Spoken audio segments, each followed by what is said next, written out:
How are you guys doing? Is everything well? Yes, ma'am. Yeah, Everything. yes, ma'am. All right. So, can one of you like quickly brief हमने पिछली class में क्या किया था? बहुत Yes, ma'am. तो ऊपर से बता दो. Except for Ridhima, Ridhima always answers in every class. तुम लोग, I don't think तुम में से कोई था पिछली क्लास में. Were you guys there in the last class where we completed fundamental rights until Article 30? And then we also did Article 31. Yes, ma'am. Apart from Riddhima.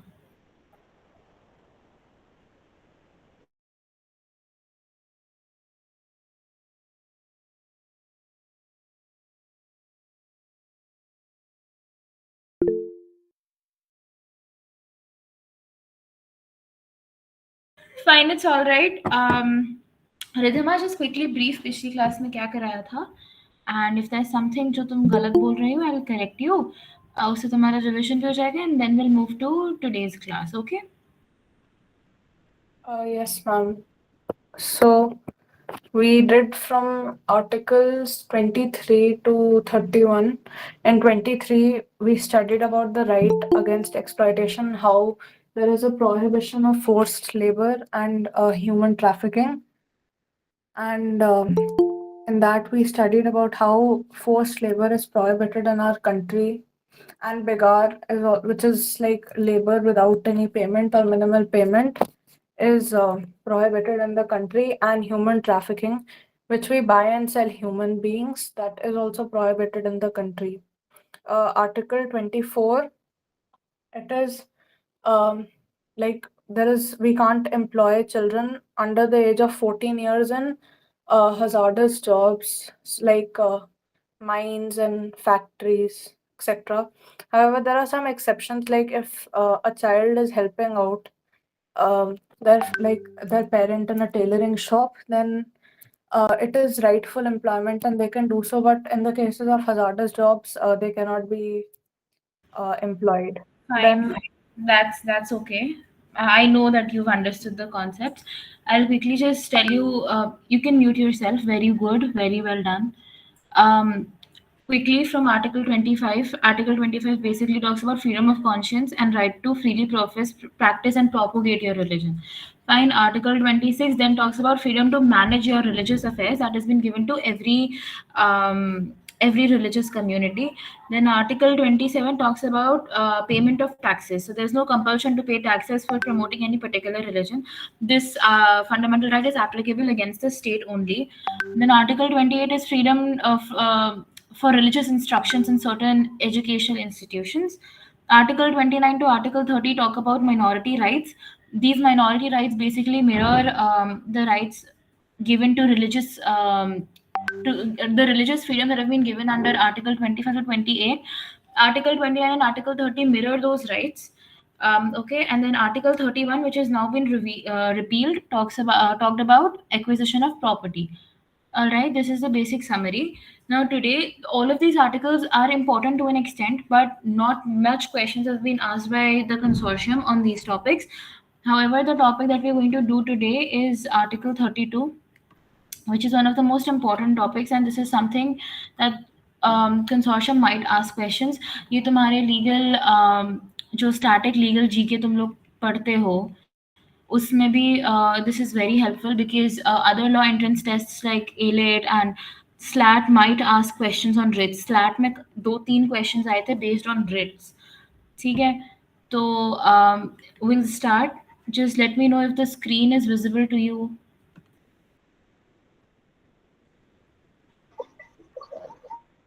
Is it yes, visible? ma'am. Yes, ma'am, it's visible. Can you see if I'm drawing something on the screen? Yes, ma'am. Fine. So to start with, this is the last fundamental right. हमारे fundamental rights start होते हैं Article 12 से Article 32 तक. Article 32 is the last fundamental right that the Constitution guarantees to you. And so basically Article 32 is, as per the words of B.R. Ambedkar, it is the heart and soul of the Indian Constitution. All right. This is the fundamental right that guards all the other fundamental rights. ठीक है? हम हमेशा से पढ़ते हैं कि if your fundamental right is violated, you can visit the Supreme Court, you can file a suit in the High Court. But then the point is कि ये कहाँ पे लिखा हुआ है कि हम सुप्रीम कोर्ट या हाई कोर्ट को विजिट कर सकते हैं? ये हमें आर्टिकल 32 ये पावर देता है, हमारी फंडामेंटल राइट है कि अगर हमारा कोई भी दूसरा फंडामेंटल राइट वायलेट होता है तो हम या तो सुप्रीम कोर्ट को विजिट कर सकते हैं या हम हाई कोर्ट को विजिट कर सकते हैं। हाई कोर्ट वाला प्रोविजन दूसरे आर्टिकल में है जो हम आगे पढ़ेंगे, ठीक है? सो बेसिकली बेयर एक्ट में क्या है, article 32 is right to move to the Supreme Court directly for enforcement of fundamental rights. और यूजुअली अगर आपका कोई राइट वायलेट होता है, नॉट फंडामेंटल राइट पर से अगर कोई मर्डर हुआ है तो मर्डर सबसे पहले जाएगा सेशंस कोर्ट में, जो कि हमारा ट्रायल कोर्ट होगा, ठीक है? फिर उससे अगर आप सैटिस्फाइड नहीं तो आप एचसी में, हाई कोर्ट में जा सकते हैं, फिर आप सुप्रीम कोर्ट में जा सकते हैं। लेकिन आर्टिकल 32 आपको पावर गारंटी करता है कि अगर आपका फंडामेंटल राइट वायलेट हुआ है तो आप डायरेक्टली सुप्रीम कोर्ट के पास जा सकते हैं। अब सुप्रीम कोर्ट क्या रेमेडीज देगा? सुप्रीम कोर्ट जो रेमेडीज देगा उसे हम रिट्स कहते हैं, ठीक है? अब ये जो खुद राइट है ना, रिट्स हम आगे पढ़ेंगे कि रिट्स क्या होते हैं, ठीक है? ये जो राइट है ना, ये राइट अपने आप में ही एक फंडामेंटल राइट है, ठीक है? इतना समझो? Yes, ma'am. फाइन। तो हमारे पास इसे हम heart and soul of Indian constitution कहते हैं, बिकॉज फंडामेंटल राइट्स को इन्फोर्सेबल यही एक्ट बनाता है, ठीक है? विदाउट आर्टिकल 32 फंडामेंटल राइट्स का कोई मीनिंग ही नहीं है, बिकॉज आर्टिकल 32 हमें अथॉरिटी बता रहा है कि ठीक है, अगर आपके फंडामेंटल राइट्स वायलेट होते हैं तो आप इस अथॉरिटी के पास जा सकते हैं, ठीक है? ये एक जुडिशियल रिव्यू का टूल है। बट ये है, ये तुम एक पॉइंट याद रखना कि अगर इमरजेंसी लगती है तो article 32 can be suspended during emergency, ठीक है? सारे आर्टिकल सस्पेंड, ऑलमोस्ट सारे फंडामेंटल राइट सस्पेंड हो जाते हैं except for a few during the emergency, and article 32 is not an exception. Article 32 भी इमरजेंसी के अंदर सस्पेंड हो जाएगा, ठीक है? केशवानंद भारती केस एक एक्स्ट्रा क्लास रखेंगे to explain you the intricacies of the Keshavananda Bharati case. बाकी इसमें भी मेंशन किया गया है कि जो आर्टिकल 32 है, that talks about judicial review, it is also part of the basic structure of the Indian constitution, ठीक है? अब आर्टिकल 32 सुप्रीम कोर्ट को पावर देता है टू इश्यू रिट्स। अब मुझे बताओ रिट्स क्या होती हैं? Do you guys have any idea, अगर पहले कहीं पढ़ा हो रिट्स क्या Yes, होती ma'am. Yes, ma'am. है? ओके, थोड़ा सा बताओ। Ma'am, orders that are issued by the court for enforcement of something are known as writs, like the special orders. All right, great. Anyone else? So basically, Ridhima is pretty close. Just give me a moment.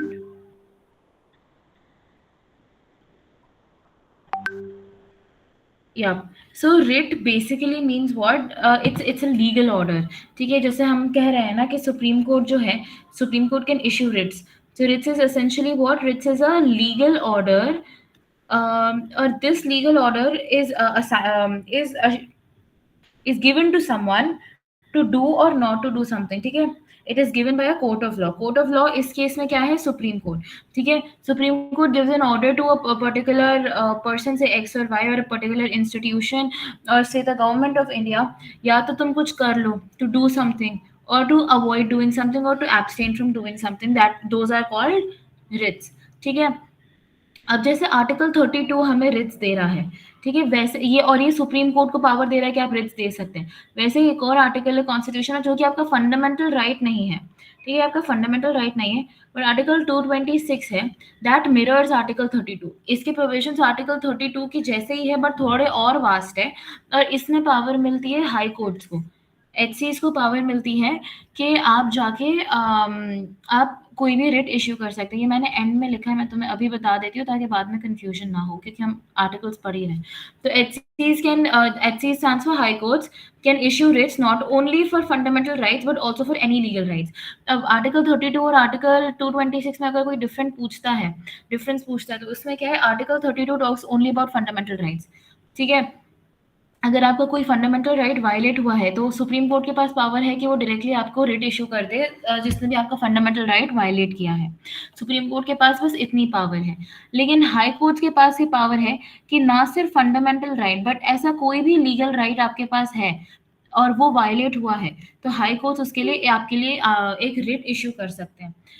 तो इसका जो ambit है ना, इसका जो jurisdiction है, that is much wider than article 32, because article 32 restricts the Supreme Court to fundamental rights only, लेकिन article 26 जो है that gives the High Court the power to issue writs for the violation of say fundamental rights also and for legal rights also। ठीक है, इतना समझा तुम्हें? Yes, ma'am. Any questions?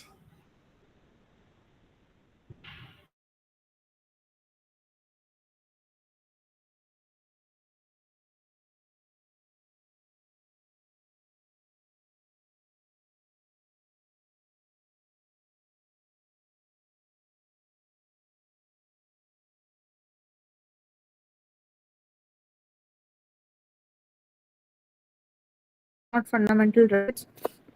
They are initiated by ordinary processes, and to those you need always amend the constitution. Amazing. Very good. So yeah, basically fundamental rights are something that are guaranteed by the Indian Constitution. ठीक है, legal rights are not guaranteed by the Indian Constitution per se. Indian Constitution से inspire हो legislations हो गए, या parliament है ना, parliament हो गया, वो आपको सर्टन राइट्स देता है। जैसे फंडामेंटल राइट आपका हो गया right life, this is your fundamental right. आपका लीगल राइट हो गया, से लीगल राइट का एग्जांपल हो गया कि किसी भी कॉन्ट्रैक्ट में अगर कोई प्रॉमिस हो जाता है तो promise can not be broken in a contract, that becomes your legal right, this is not written in a constitution. ठीक है, तो legal rights are wider, fundamental rights are narrower, और फंडामेंटल राइट्स बेसिक 32 राइट्स है जो हमें listed है। 32 क्या, 12 से 32 जो हमारे आर्टिकल्स है इंडियन कॉन्स्टिट्यूशन में, उसमें फंडामेंटल राइट्स लिस्टेड है। अपार्ट फ्रॉम दैट जो आपके दूसरे राइट्स हैं वो आपके लीगल राइट्स हो गए। ठीक है, तो समझ आया article 26 and article 32? Yes.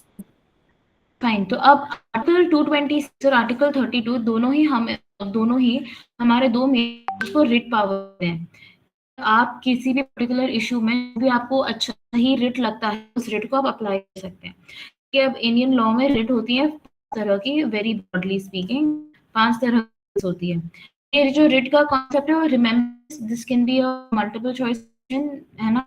Ritz are born from English law. ठीक है, इंग्लिश लॉ क्या होती है, जो यूके लॉ है ना, वो इंग्लिश लॉ होती है, यूएसए वाली लॉ नहीं, यूके की लॉ इंग्लिश लॉ और कॉमन लॉ। ठीक है, now basically weapons of judicial review. अब उसका स्कोप डिफर करता है अगेन, आर्टिकल 32 आर्टिकल 226 का scope is very different. Article 32 किससे डील करता है, सुप्रीम कोर्ट को क्या पावर्स मिलती है अगेन?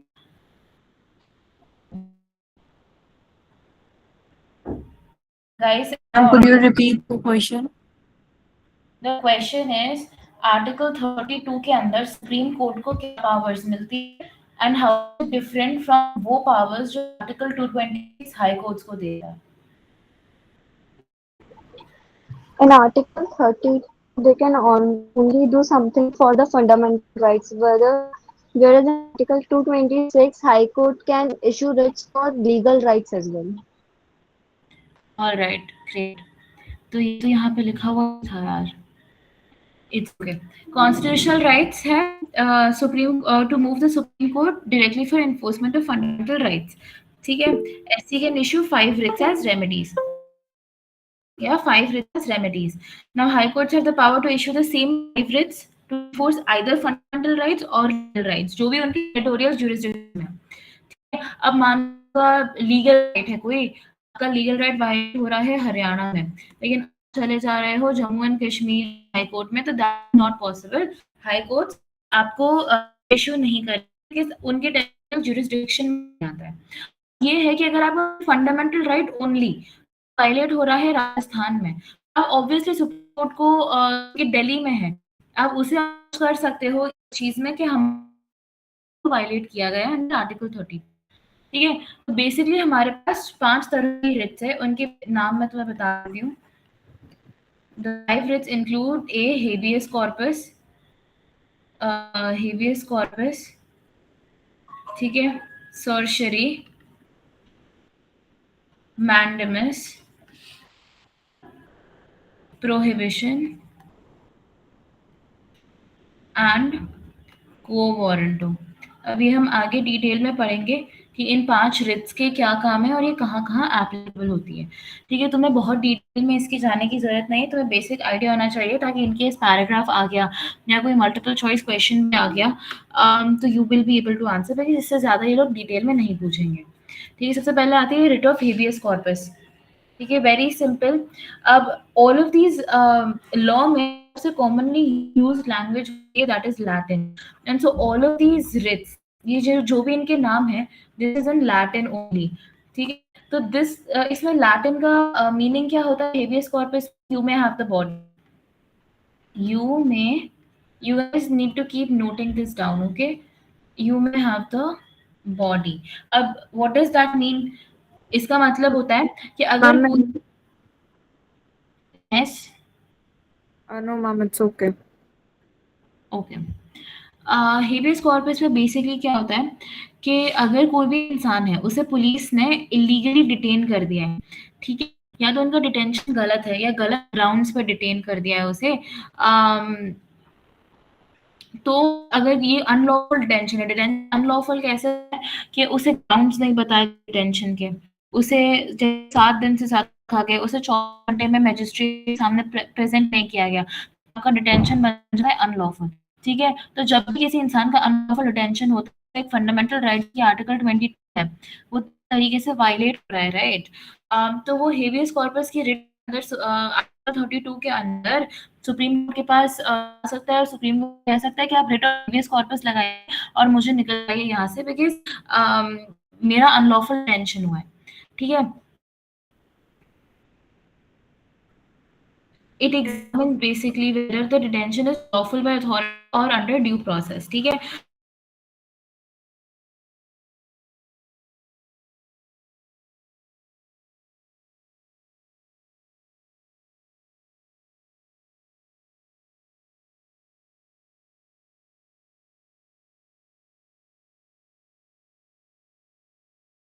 अगर आपका डिटेंशन अनलॉफुल है अंडर हेबियस कॉर्पस, तो कोई भी डिटेनी, यानी जिस इंसान को डिटेन किया गया है, या अगर वो नहीं फाइल कर पा रहा है, तो कोई भी ऐसा इंसान जो उनके बिहाफ में, जैसे फ्रेंड्स हो गए, फैमिलीज हो गए, एनजीओ,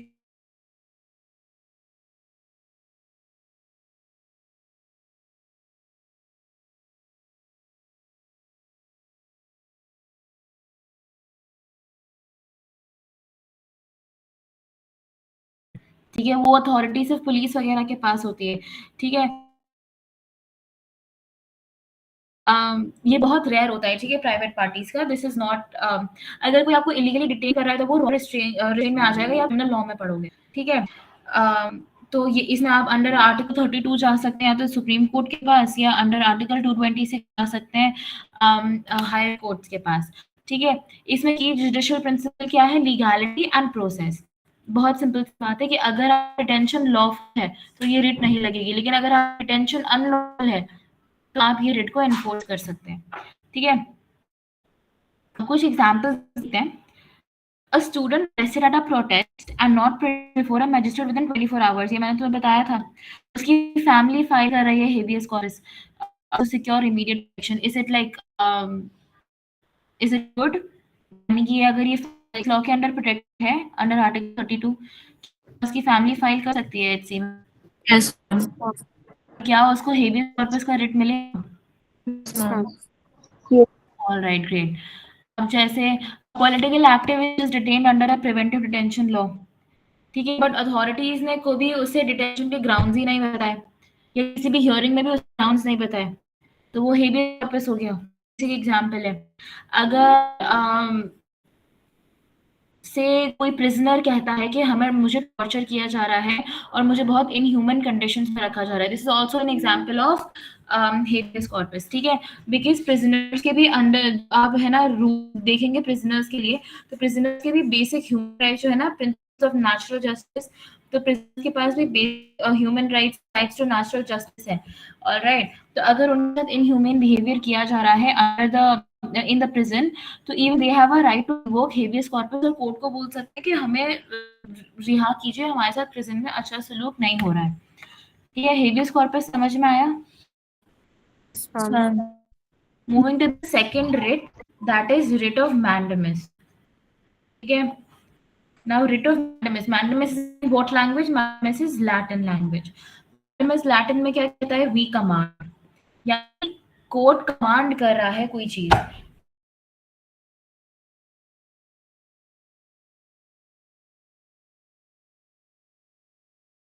स्टेट्यूटरी बॉडी होगी, जैसे सेबी हो गया, या से RTI. आरटीआई हो गया, सेबी हो गया, एंड ऑल मतलब ऐसे जो भी पब्लिक अथॉरिटी की बॉडीज है, जैसे कलेक्टरेट हो गया, उन सबको कोई पब्लिक ड्यूटी जो उनकी है, जैसे कलेक्टरेट की क्या ड्यूटीज होती है कि जो भी उनकी डिस्ट्रिक्ट है, उसके जितने भी लीगल मैटर्स है वो सब समझ आने चाहिए, जो भी उसके एडमिनिस्ट्रेटिव मैटर्स है मच रादर, वो कलेक्टरेट उसे संभाल ले. ठीक है. अब मान लो कलेक्टरेट वो काम अच्छे से नहीं कर रहा है, वो उनकी पब्लिक ड्यूटी है ये काम करना. ठीक है. जो वो लीगली बाउंड है परफॉर्म करने के लिए. जैसे सेबी है, सेबी की ड्यूटी है कि कोई भी अगर फाइनेंशियल फ्रॉड होता है या स्कैम होता है तो वो उसमें लुक इनटू करता है, ये उसकी लीगल ड्यूटी है. ठीक है. अब वो मान लो सेबी वो लीगल ड्यूटी परफॉर्म नहीं कर रहा है, जो कि उसको लीगली बाउंड है वो उस ड्यूटी को परफॉर्म करने के लिए, तो हम जाके मैंडमस का रिट इन्वोक कर सकते हैं, और जो भी कोर्ट्स है, हायर कोर्ट्स या सुप्रीम कोर्ट जो भी है, वो उनको एक रिट ऑफ मैंडमस इशू कर सकते हैं और उन्हें फोर्स कर सकते हैं, उन्हें यानी कमांड कर सकते हैं ऐसी किसी भी पब्लिक अथॉरिटी को कि वो अपना काम करे. ठीक है. इन्फोर्सेस मैंडेटरी है और नॉन डिस्क्रिशनरी. आपके डिस्क्रिशन पे नहीं है कि आपको ये ऑर्डर मानना है, ये आपके ऊपर मैंडेटरी है ये ऑर्डर. ठीक है. ये ऑब्लिगेशंस वो लागू करता है ओवर एनी पब्लिक अथॉरिटी. ठीक है. Who may file any person who has a legal right resulting from that duty. ठीक है. Any person who has a legal right resulting from that duty, हम एग्जांपल्स में देखेंगे.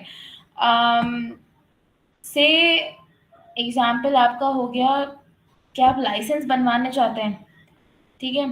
तो वो जो लाइसेंस के बनाने की अथॉरिटी है वो आपको लाइसेंस बना के नहीं दे रही है, तो आपका लीगल राइट है कि आपके पास एक लाइसेंस हो, लेकिन अगर आपको लाइसेंस बना के ही नहीं दिया जा रहा है तो वो एक लीगल ड्यूटी जो आपका लीगल राइट है उसका वायलेशन हो गया, है ना. और वो लीगल ड्यूटी को वो नहीं कर रही है, abstention from doing a legal duty वो बॉडी नहीं कर रही है, और एक पब्लिक अथॉरिटी है, तो आप जो कि अफेक्ट हो रहे हैं उनके lack of doing the duties है, तो आप जाके सुप्रीम कोर्ट या हाई कोर्ट में पिटीशन डाल सकते हैं और सुप्रीम कोर्ट और हाई कोर्ट से रिक्वेस्ट कर सकते हैं कि इन्हें मैंडेमस का रिट दीजिए ताकि ये अपनी ड्यूटी कर सके. ठीक है.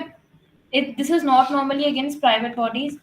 आप है ना किसी भी एमएनसी या पब्लिक कंपनी में जाके या प्राइवेट कंपनी में जाके ये नहीं बोल सकते हैं कि अरे आप तो अपना काम ही नहीं कर रहे हैं. से अगर बिस्लरी है, बिस्लरी हाई क्वालिटी बॉटल्स बनाता है, बिस्लरी की बॉटल क्वालिटी लो हो गई है. ठीक है. आप इससे अफेक्ट हो रहे हैं, आप पर्सन ए है और आपको इससे अफेक्ट हो रहा है, लेकिन आप जाके सुप्रीम कोर्ट में ये नहीं बोल सकते कि बिस्लरी अपना काम नहीं करे. बिस्लरी की कोई लीगल ड्यूटी नहीं है, बिस्लरी इज अ बिजनेस, है ना. उनकी पब्लिक ड्यूटी नहीं है कि आपको एक हाई क्वालिटी पानी की बॉटल मिल जाए, वो उनका वे ऑफ डूइंग बिजनेस है. ठीक है. Mandamus is also not available as in private authorities को नहीं. Mandamus not available to public authorities he only when the powers are purely discretionary. ठीक है. और where alternative statutory remedies are available. ठीक है. यानी आप बेसिकली समझो कि अगर कोई ड्यूटी है जो प्योरली डिस्क्रिशनरी है, अगर से एक XYZ बहुत छोटा सा लोकल फेस्टिवल आ रहा है, ठीक है, तो ये कलेक्टरेट की डिस्क्रिशन पे है कि आप या तो उस दिन हॉलिडे रख सकते हैं या आप उस दिन हॉलिडे नहीं रख सकते हैं. ठीक है. ये उनका कोई लीगल राइट लीगल ड्यूटी नहीं है उस दिन हॉलिडे रखना. जैसे 2 अक्टूबर को उनकी लीगल ड्यूटी है कि हाँ ठीक है उस दिन हॉलिडे आपको इशू करवानी है. ये प्योरली डिस्क्रिशनरी है कि चलो हाँ हॉलिडे इशू करवा भी सकते हैं, हॉलिडे इशू नहीं भी करवा सकते हैं. तो ऐसी चीज़ों में रिट ऑफ मैंडेमस अप्लाई नहीं होगा. कोई इंसान जाके ये नहीं बोल सकता कि बिकॉज ये लोकल फेस्टिवल है लेकिन कलेक्ट्रेट जो है वो छुट्टी नहीं दे रहा है तो हमारा लीगल राइट वायलेट हो रहा है. नहीं, इधर कलेक्ट्रेट के पास कोई भी लीगल ड्यूटी नहीं है. ठीक है. और लीगल ड्यूटी अगर है भी तो बहुत प्योरली डिस्क्रिशनरी है. ठीक है. उनकी डिस्क्रिशन पे है, उनकी मर्जी पे कि अगर उन्हें अप्लाई करना अगर उन्हें छुट्टी देनी है तो दे सकते हैं, नहीं देनी है तो ना दे. ठीक है. समझो इतना. Yes, ma'am. All right, great. और इसे कुछ एग्जाम्पल्स अगर हम देखें तो refusal to issue licence again, अगर आपके पास सारा स्टैट्यूटरी क्राइटेरिया है कि वो आपको शॉप लाइसेंस मिल जाए, लेकिन आपका म्यूनिसिपल कमीशन है वो रिफ्यूज कर रहा है और उसके पास कोई लॉफुल रीजन नहीं है, उसकी ड्यूटी है आपको एक शॉप का लाइसेंस देना अगर आपके पास सारा करेक्ट इन्फॉर्मेशन है, और तब भी वो अगर नहीं दे रहा है तो आपके फंडामेंटल राइट का वायलेशन हो रहा है, आपके एक लीगल फंडामेंटल राइट नहीं सॉरी आपके एक लीगल राइट का वायलेशन हो रहा है, और वो अपनी लीगल ड्यूटी जो है उसकी लीगल ड्यूटी करने से रुक रहा है। तो hence this falls under the writ of mandamus. अगर आपको रिट ऑफ मैंडेमस का क्लैट के पैसेज में कोई भी क्वेश्चन आता है तो यू नीड टू चेक कि whether there was a legal right, A, B, if there was a legal duty, and C, that if that duty was not purely discretionary। ठीक है, ये हमारे टेस्ट हो गए इसके क्या तो पहले लीगल राइट था, दूसरा क्या उस अथॉरिटी के पास लीगल ड्यूटी थी, तीसरा क्या वो ड्यूटी डिस्क्रिशनरी थी या वो ड्यूटी कंपलसरी थी। अगर वो ड्यूटी कंपलसरी या मैंडेटरी है तो फिर रिट ऑफ मैंडेमस लगेगी, लेकिन अगर वो प्योरली डिस्क्रिशनरी है तो रिट ऑफ मैंडेमस नहीं लगेगी। ठीक है, फिर अनदर एग्जांपल कैन बी कि जो भी एलिजिबल बेनिफिशियरीज है उन्हें पेंशन या फूड राशन नहीं मिल रहा है, तो दैट इज गवर्नमेंट की एक लीगल ड्यूटी है कि ऐसे किसी भी एलिजिबल बेनिफिशियरी को हमें बेनिफिट्स देने हैं और वेलफेयर के लिए रिलीफ देना है। अगर गवर्नमेंट नहीं दे रही है तो that the onus is on government, और वो बंदा मैंडेमस की रेट इशू करवा सकता है अगेंस्ट द गवर्नमेंट। ठीक है, then comes municipal corporation water restore करने के लिए मना कर देता है। Municipal corporation is a legal body, ठीक है, it is a statutory body. बी ये है कि म्यूनिसिपल कॉर्पोरेशन की लीगल ड्यूटी है कि उनकी डिस्ट्रिक्ट में एक अच्छा पानी का सप्लाई आए, और सी क्या है कि उनकी ड्यूटी डिस्क्रिशनरी नहीं है, तो यहाँ पे मैंडेमस का रेट अप्लाई करेगा। समझा? Yes, ma'am. Yes, mandamus ma'am. और हेबियस कॉर्पस दोनों समझ आ गया? Yes, ma'am. Yes, ma'am. ठीक है, हमारी थर्ड रिट जो है वो है टू बी सर्टिफाइड यानी सर्शरी। सर्शरी के नाम से ही समझ आ रहा है टू बी सर्टिफाइड, यानी इसमें क्या होता है कि जो हायर कोर्ट्स होती है, इस केस में जैसे सुप्रीम कोर्ट है और हाई कोर्ट्स भी टू एन एक्सटेंट है। ठीक है, अगर आपको हाई कोर्ट के अगेंस्ट ही फाइल करना है तो फिर सिर्फ सुप्रीम कोर्ट है, लेकिन अगर आपको डिस्ट्रिक्ट कोर्ट के किसी ऑर्डर के अगेंस्ट फाइल करना है तो सुप्रीम कोर्ट और हाई कोर्ट दोनों है। ठीक है, तो ये रिट जो है certiorari, this is called to be certified. ठीक है, what exactly does this writ intend? This is basically to quash. Quash is like to invalidate. Okay, invalidate decisions or orders or sentence of a lower court या lower tribunal। ऐसे ये हो गया, या labour tribunal हो गया।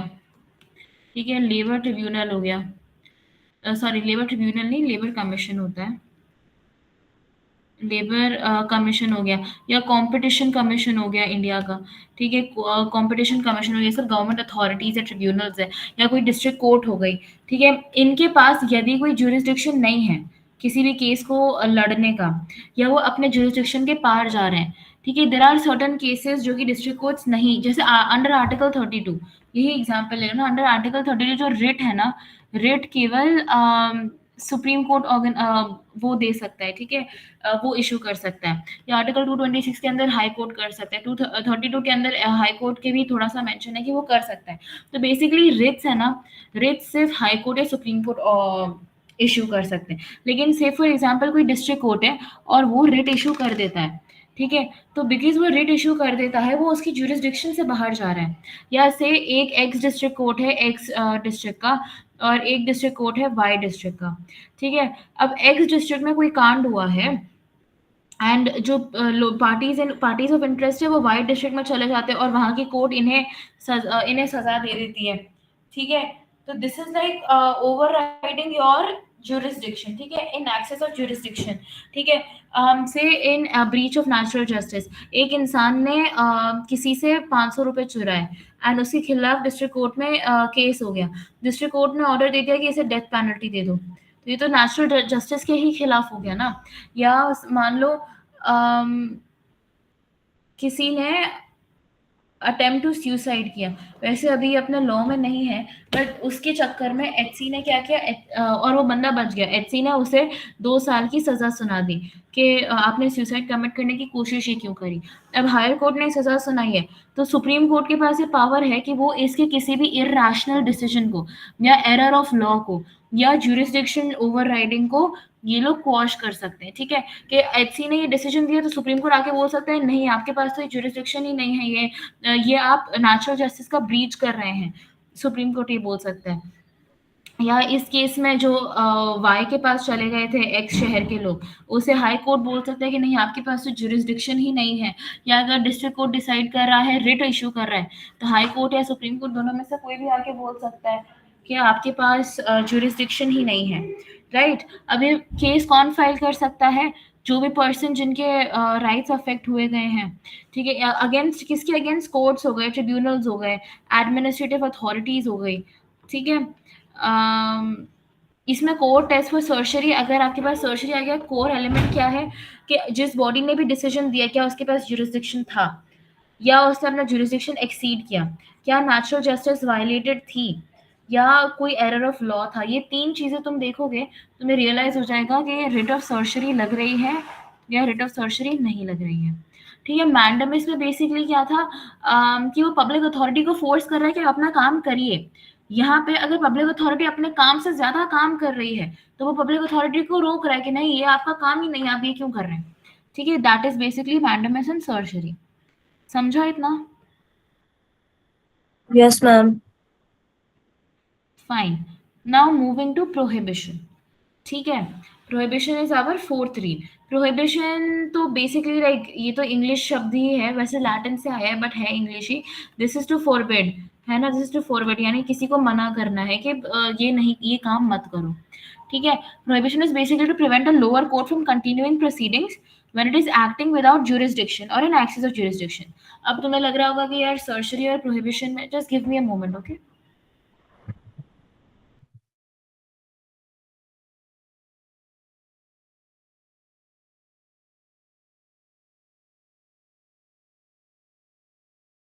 Yeah, sorry guys, I just got a phone call. Anyways, prohibition. अब prohibition और सर्जरी में एक बहुत थिन लाइन है। ठीक है, ये तुम्हें बहुत सिमिलर साउंड कर रहा होगा कि prevent a lower court from continuing proceedings, but एक डिफरेंस क्या है कि सर्जरी जो है ना, सर्जरी इज करेक्टिव। ठीक है, यहाँ पे देखो, यहाँ मैंने लिख भी रखा है, ये नोट्स तुम बाद में ले लेना। Certiorari, C for certiorari, C for corrective. ठीक है, P for prohibition, P for preventive. P for preventive, C for surgery, C for corrective। ठीक है, तो बेसिकली क्या है कि सर्जरी कब आप यूज कर सकते हैं? जब किसी भी लोअर कोर्ट ने अपनी ज्यूरिसडिक्शन एक्सीड करके ऑर्डर पास कर लिया है। ठीक है, उन लोगों ने ऑर्डर जो है, ऑर्डर पास कर चुके हैं वो पहले से, और तब सुप्रीम कोर्ट को, जैसे डिस्ट्रिक्ट कोर्ट है, डिस्ट्रिक्ट कोर्ट रिट इशू कर चुका है। ठीक है, और उनका केस यहाँ पे क्लोज हो गया, फिर सुप्रीम कोर्ट रिकग्निशन लेता है कि अरे आपने ऐसे कैसे रिट इशू कर दी, फिर वो इस जजमेंट को इनवैलिडेट कर देता है, इस जजमेंट को क्वॉश कर लेता है। ठीक है, लेकिन प्रोहिबिशन में क्या होता है कि सुप्रीम कोर्ट को पता चलता है कि ये रिट प्रोसीडिंग्स ले रहे हैं। ठीक है, डिस्ट्रिक्ट कोर्ट जो है उसमें रिट्स की प्रोसीडिंग्स चल रही है, रिट की प्रोसीडिंग चालू हो गई है और डिस्ट्रिक्ट कोर्ट डिसाइड करने वाला है। वो करने वाला होता है कि उससे पहले सुप्रीम कोर्ट इसने मना कर देती है कि आपके पास तो अथॉरिटी ही नहीं है, आपके पास ज्यूरिसडिक्शन, ज्यूरिसडिक्शन मतलब अथॉरिटी। ठीक है, आपके पास ज्यूरिसडिक्शन ही नहीं है। ये this is issued before a final judgement. Final judgement अभी तक डिस्ट्रिक्ट कोर्ट ने दिया नहीं है, लेकिन हायर कोर्ट जो है, जैसे हाई कोर्ट हो गया या सुप्रीम कोर्ट हो गया, वो मना कर देता है कि ना आपके पास ज्यूरिसडिक्शन है या आप नेचुरल राइट्स के अगेंस्ट है, तो आप ये नहीं कर सकते। That is basically prohibition. ठीक है, ये कौन फाइल कर सकता है कि डिस्ट्रिक्ट कोर्ट में जो भी इंसान है जो इस एरनेस यानी गलत प्रोसीडिंग्स का नुकसान उठाने वाला है, वो पर्सन इसे फाइल कर सकता है। जैसे प्लेंटिफ और डिफेंडेंट आ गए, इसमें डिफेंडेंट को पता है कि मेरे खिलाफ अगर इन्होंने रिट इश्यू कर दी तो मुझे नुकसान होगा, तो प्लेंटिफ जाता है सुप्रीम कोर्ट के पास कि आप जाके डिस्ट्रिक्ट कोर्ट को बोलिए कि उनके पास तो ये राइट ही नहीं है ये केस सुनने का, तो ये लोग फाइल कर सकते हैं। ठीक है, हायर कोर्ट्स और सुप्रीम कोर्ट नहीं कर सकते हैं रिट ऑफ प्रोहिबिशन। ठीक है, अब एग्जाम्पल क्या हो गया, family court trying a murder charge. Family court में फैमिली डिस्प्यूट्स आते हैं, जैसे प्रॉपर्टी को लेके डिस्प्यूट हो गया, मैरिज को लेके डिस्प्यूट हो गया, अडॉप्शन, सक्सेशन और ये डिवोर्स, ठीक है, इन सब के इश्यूज फैमिली कोर्ट डील करती है। ट्रायल कोर्ट जो सेशंस कोर्ट होता है वो मर्डर के इश्यूज डील करता है। तो फैमिली कोर्ट के पास ज्यूरिसडिक्शन ही नहीं है कि वो मर्डर का चार्ज वो कर ले, ठीक है। अब मान लो फैमिली कोर्ट ने मर्डर का केस सुना और जजमेंट डिलीवर कर दिया, ठीक है, जजमेंट डिलीवर कर दिया। अब उन्होंने बिकॉज जजमेंट डिलीवर कर दिया है तो यहाँ पे कौन सी रिट लगेगी, रिट ऑफ सर्शरी लगेगी। तब जो भी इस जजमेंट से नुकसान उठा रहा है, जैसे पार्टी ए और पार्टी बी, पार्टी ए ने पार्टी बी के वाइफ जो कि पार्टी सी है उसका मर्डर कर दिया है, ठीक है। तो बी ने ए के खिलाफ केस फाइल किया फैमिली कोर्ट में, फैमिली कोर्ट में, और फैमिली कोर्ट ने ये केस सुना और उन्होंने ए के अगेंस्ट सुनवाई दे दी, ए के अगेंस्ट डिसीजन दे दिया। तो ए के पास पावर है कि वो रिट ऑफ सर्शरी को लेके जाएगा सुप्रीम कोर्ट में और सुप्रीम कोर्ट को बोलेगा कि आप फैमिली कोर्ट का ये ऑर्डर क्वॉश कर दीजिए। लेकिन मान लो कि बी ने ए के खिलाफ मर्डर के चार्जेस इन्वोक किए हैं, बी ने ए के खिलाफ मर्डर के चार्जेस इन्वोक किए हैं इन द फैमिली कोर्ट, ठीक है, और वो ट्रायल जो है वो ट्रायल चल ही रहा है। ए उतने में जाता है सुप्रीम कोर्ट के पास और उससे कहता है कि फैमिली कोर्ट के पास तो जुरिस्डिक्शन ही नहीं है, तो सुप्रीम कोर्ट से रिक्वेस्ट करता है कि आप फैमिली कोर्ट पे रिट ऑफ प्रोहिबिशन डाल दीजिए। Supreme court writ of prohibition डालता है, यानी फैमिली कोर्ट अब वो केस लड़ ही नहीं सकता है, वो केस फिर किसी और कोर्ट के पास जिसके पास प्रॉपर जुरिस्डिक्शन है उनके पास चला जाता है। आया समझ? Yes, ma'am. Yes, ma'am. All right, great. अब हमारा लास्ट रिट है और जो इस क्लास का लास्ट टॉपिक है that is quo warranto. Quo warranto is Latin meaning by what authority, ठीक है, by what authority, like quo warranto. आप क्वेश्चन करें, quo is like a question, what, ठीक है। ये आप अगर कभी फ्रेंच पढ़ोगे तो फ्रेंच में भी ये वर्ड, इससे सिमिलर वर्ड जो ये रूट वर्ड है, इससे सिमिलर वर्ड्स फ्रेंच में यूज किए गए हैं। तो quo warranto is what, by what, warrant by what authority, ठीक है। This basically is use to challenge a person right to hold a public office, ठीक है। यानी एक पर्सन है एक्स, एक्स ने क्या किया, एक्स ने फेक पीडब्ल्यूडी डिग्री बनाई जिसमें उसका कहता है कि उसके पास एक पैर नहीं है, उसके पास एक पैर नहीं है, और इस पीडब्ल्यूडी के अंदर उसने यूपीएससी कोटा से क्लियर किया एंड अब वो आईएएस की पोजीशन पे बैठा हुआ है। फिर आप उसकी डिटेल्स को डिग इन करते आपको रियलाइज होता है कि भाई ये तो दो पैर पे चल रहा है, ठीक है, दो पैर पे अच्छे से चल रहा है, इसने पीडब्ल्यूडी कैसे लगा दी है, राइट, इसके पास पीडब्ल्यूडी तो है ही नहीं। तो आप इसे को वारंटो के बेसिस पे सुप्रीम कोर्ट या हाई कोर्ट के पास जा सकते हैं और पूछ सकते हैं कि ये बंदा इस ऑफिस में कैसे बैठा है, ठीक है। इफ द क्लेम सक्सीड्स, कि अगर आप ये क्लेम कर रहे हैं कि ये बंदा क्यों बैठा है और किस बेसिस पे बैठा है, और अगर आपने प्रूफ कर लिया कि ये बंदा बैठने लायक नहीं है, तो ये जो भी बैठा है ना उसे रिमूव कर सकते हैं। ये कौन फाइल कर सकता है, कोई भी सिटीजन, ठीक है, not just the people who are affected. पिछली चार रिट्स में कौन कौन सी, हेबियस कॉर्पस, सर्शरी, प्रोहिबिशन और मैंडेमिस, इन चारों में वही लोग फाइल कर सकते थे जो अफेक्ट हो रहे थे जेन्युइनली उस रॉन्गफुल एक्ट से। लेकिन को वारंटो कोई भी सिटीजन फाइल कर सकता है। अब आईएएस ऑफिसर का बैठा हुआ होना वो किसी को पर्टिकुलरली अफेक्ट नहीं कर रहा है ना, लेकिन वो इन जनरल सोसाइटी की मोरालिटी को अफेक्ट कर रहा है, तो कोई भी पर्सन फाइल कर सकता है, कोई भी पर्सन एक्स के अगेंस्ट को वारंट ऑफ प्रोसीडिंग्स फाइल कर सकता है, ठीक है। या फिर कोई भी सिटीजन के अलावा वो पर्सन फाइल कर सकता है जो उस ऑफिस को होल्ड कर सकता था। से एक्स की रैंक आई AIR 91, ठीक है, और 91 वाज द कैप कि अब 92 से ज्यादा रैंक जिसकी भी आएगी, 93, 92, 93, 94, 95, उनमें से किसी को हम आईएएस ऑफिसर नहीं बनाएंगे। एक बंदा था वाई की रैंक आई 92, ठीक है, अगर एक्स डिजर्व नहीं करता था that means why was the next contender, why was also contender for that post, तो वाई को मिल जाती, तो वाई इसे कंटेस्ट कर सकता है ऑफिस में कि हाँ चलो ठीक है, तुम कैसे बन गए, मुझे बनना चाहिए था। या see listen, this is probably a wrong example, मैं तुम्हें बेटर एग्जांपल देती हूँ। यही इसी रिट का और इसी एग्जांपल की लाइंस में देखो। बेसिकली एक पर्सन है एक्स, उसकी ऑल इंडिया रैंक आई है 170, ठीक है। उसने पीडब्ल्यूडी क्राइटेरिया लगाया और उस बेसिस पे उस बंदे का हो गया यूपीएससी में, और अब वो आईएएस ऑफिसर है। एक पर्सन है वाई, उसकी ऑल इंडिया रैंक आई है, और ये जो उसका पीडब्ल्यूडी है ना, ये फेक है, ठीक है, ये एक फेक पीडब्ल्यूडी है। एक पर्सन वाई है, उसकी ऑल इंडिया रैंक आई है 80, ठीक है, उसे नहीं लिया गया क्योंकि जो यूपीएससी ने नहीं लिया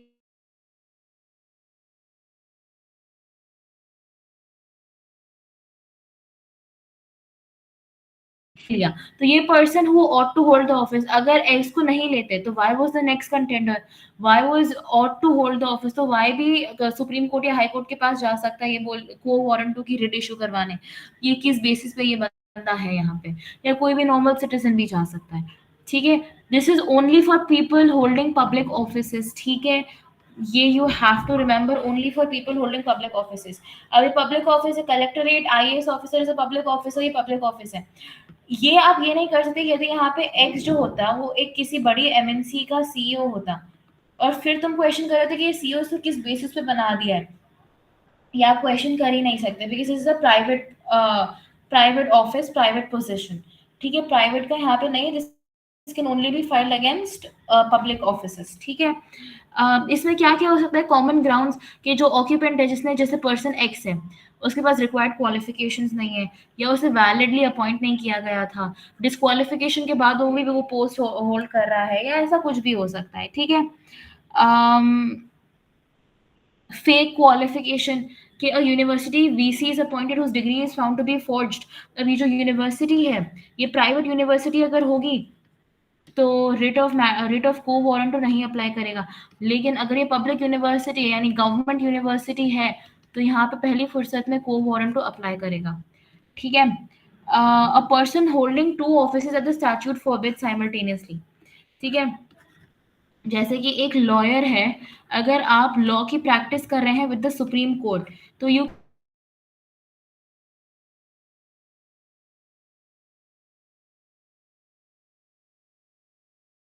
आप एक लॉ टीचर नहीं हो सकते किसी भी यूनिवर्सिटी में।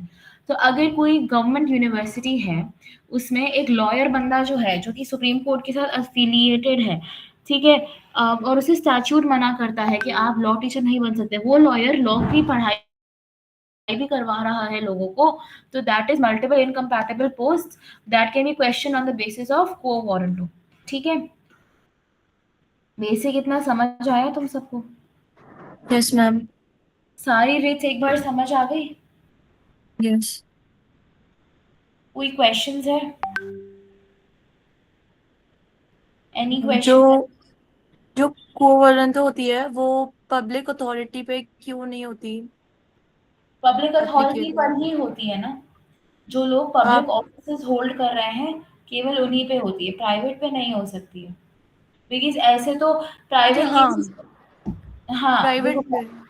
हम्म, प्राइवेट में क्या होता है ना कि नेपोटिज्म बहुत जगह होता है, जैसे बॉलीवुड हो गया, बॉलीवुड में से X Y Z is a nepo kid and he does not deserve to be to play a particular role in a certain movie, ठीक है, and that nepo kid is offered that role because he has connections, alright, yes. and then there is this one person who really deserved to play that role, who had all the skills and the required qualifications, but he did not qualify because of the nepo kid, right? तो आप इसके against file नहीं कर सकते, because ऐसे तो flood gate of cases आ जाएंगे कि अगर आपको किसी इंसान से प्रॉब्लम है, आपको लग रहा है कि यार ये तो अपने कनेक्शन से वहां पहुंचा है, पूरी लीगल फील्ड ही तबाह हो जाएगी, क्योंकि यहाँ पे सब कनेक्शन से ही चलता है, राइट। ओके। तो ऐसे यस तो मैम। काफी अनडिजर्विंग लोग ऊपर जाते हैं प्राइवेट एरिया में। हाँ, ये पब्लिक आपको जो स्टेट है, स्टेट आपको फंडामेंटल राइट देता है ना कि कोई डिस्क्रिमिनेशन नहीं होगा, जो मेरिटोरियस होगा, मेरिटोक्रेसी पे बेस्ड होगा हमारा जो भी सिलेक्शन होगा, अगर स्टेट आपको ये गारंटी दे रहा है तो आपके पास को वारंटो होगी। लेकिन कोई भी पब्लिक अथॉरिटी आपको कोई भी प्राइवेट अथॉरिटी आपको ये गारंटी नहीं देती है कि हमारा है ना मेरिटोक्रेसी पे बेस्ड होगा। Yes ma'am. थैंक यू, समझे? आ गया समझ। It's alright. और कोई questions? No other questions. Quickly revise कर लेते हैं हम। आर्टिकल सबसे पहले आता है हमारे पास article 32। This is the heart and soul of the Indian Constitution. This is a fundamental right to protect all the other fundamental rights, which gives Supreme Court the right to issue writs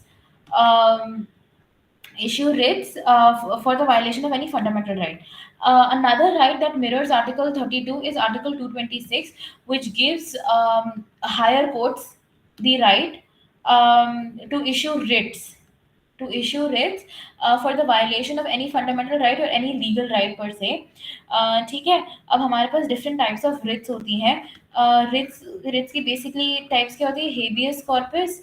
Habeas corpus is you may have the body, you may take the body is habeas corpus basically talks about unlawful detention. ठीक है, this can be filed against the state only or your state authorities. Then we have sorcery. Sorcery is basically कि आप किसी भी हाँ, तो या surgery is basically कि आप किसी भी अथॉरिटी जो भी लोअर कोर्ट्स हैं, लोअर कोर्ट्स अगर ऐसा कोई भी डिसीजन इश्यू करते हैं जो उनकी ज्यूरिसडिक्शन को सरपास कर रहा है, ठीक है? उनकी ज्यूरिसडिक्शन को सरपास करने वाला कोई भी डिसीजन ऐसा इश्यू कर रहे हैं, तो हायर कोर्ट्स के पास ऑर्डर है कि वो उसे क्वॉश कर सके, यानी उसे इनवैलिडेट कर सके। इनवैलिडेट का लीगल टर्म होता है क्वॉश। फिर होता है prohibition. Prohibition and surgery are quite on the same lines. Prohibition is basically कि जब किसी भी कोई भी लोअर कोर्ट जो है कोई ऐसा केस पिकअप कर लेता है जो उनकी ज्यूरिसडिक्शन से बाहर है, तो एचसी इंटरवीन कर लेता है या हायर कोर्ट्स इंटरवीन कर लेते हैं या सुप्रीम कोर्ट इंटरवीन कर लेता है कि आपके पास ज्यूरिसडिक्शन ही नहीं है, ये केस अब आगे नहीं बढ़ना चाहिए। ठीक है, इसके बाद हमारे पास आता है मैंडेमस। मैंडेमस आता है और को वारंटो होता है। को warranto is basically bye what authority. ठीक है, अगर कोई भी इंसान है जो स्पेसिफिकली पब्लिक ऑफिस गैदर करके बैठा है और आपको लग रहा है कि ये डिजर्व नहीं करता और आपके पास सब्सटैंटिव प्रूफ है कि ये डिजर्व नहीं करता है यहाँ बैठना, या उसने इलीगल तरीके से अपना इंडक्शन करवाया, ऐसा कुछ भी है, तो आप सुप्रीम कोर्ट या हाई कोर्ट के पास जाके को वारंटो की रिट इशू करवा सकते हैं। ठीक है, इतना सबको समझ में आया? कोई ऐसे क्वेश्चंस है? मैंडेमस, हाँ मैंडेमस बताना भूल गई थी। It is basically where a public authority is compelled to do और not to do a work, है ना? Mandamus is basically where a public authority is compelled to do certain things और to not to do certain things, यानी जहाँ पे public authority की legal duty है कि आपको ये काम करना ही है और हमारा लीगल राइट है कि हमें पब्लिक अथॉरिटी से ये काम करवाना है, तो हम मैंडेमस को साइड कर सकते हैं। कोई भी डिस्क्रिशनरी ड्यूटी जो होती है वो मैंडेमस के अंदर नहीं आएगी। इतना समझा सबको? कोई भी doubts?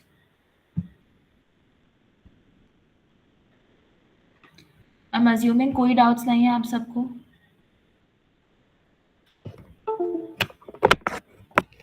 Fine, if there are no doubts, you guys can leave the meeting. This was the class.